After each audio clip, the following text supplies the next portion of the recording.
I came to Israel in 1956. I was 26 years old. I didn't have a lot of capital. I didn't have a lot of experience. And I got involved in building a project in the Jerusalem corridor in Beit Shemesh. And we built a bicycle factory together with Kibbutz Surah and provided employment for a lot of people in Beit Shemesh. And this was actually the beginning of my commercial life in Israel. Part of my success in Israel was actually, first of all, good luck. And secondly, I had a good partner. Shmuel Meitar was my partner.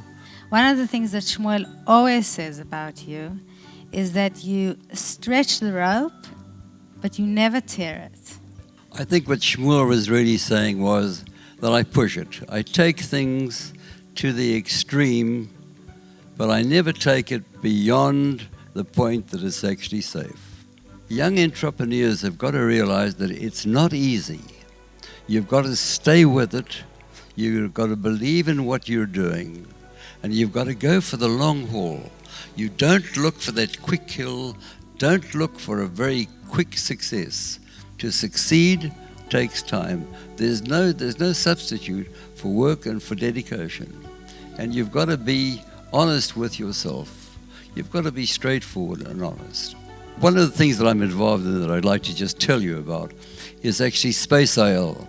I got involved in the concept of, in the idea of putting up an unmanned spacecraft on the moon. And people ask me, why did you do this? I mean, it's a little bit of a crazy project if you think about it. But actually, there are 3 countries in the world that have put a spacecraft on the moon. It's Russia, China, and the United States. And I think if Israel, little Israel, can put it up as well, and it'll be the 4 of us, I think that will give us a tremendous sense of pride. And I think for young people, we're exciting them about space, we're exciting them about science, we're exciting them about engineering. And I think that this will do for Israel what the Apollo project did for the United States. This gives me a sense of satisfaction. The happiest I've seen you is when we go to Ethiopia for the eye camp and we sleep in tents on the floor. It's hot, there's bugs all over, but you wake up in the morning and you are happy throughout the day and you are centered, and it's the happiest I've seen you. How do you explain that? These people suffer from cataracts and trachoma. They're basically blind. And I felt if you can do an operation in 25 minutes and give somebody sight, it's not only a good thing to do, I think it's a crime not to do it. And we did 600 operations in the first camp.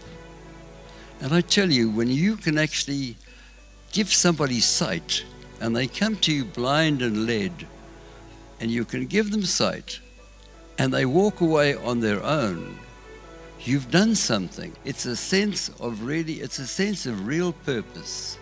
It's a sense of what I think is making a life really worthwhile. Thank you very much. Thank you.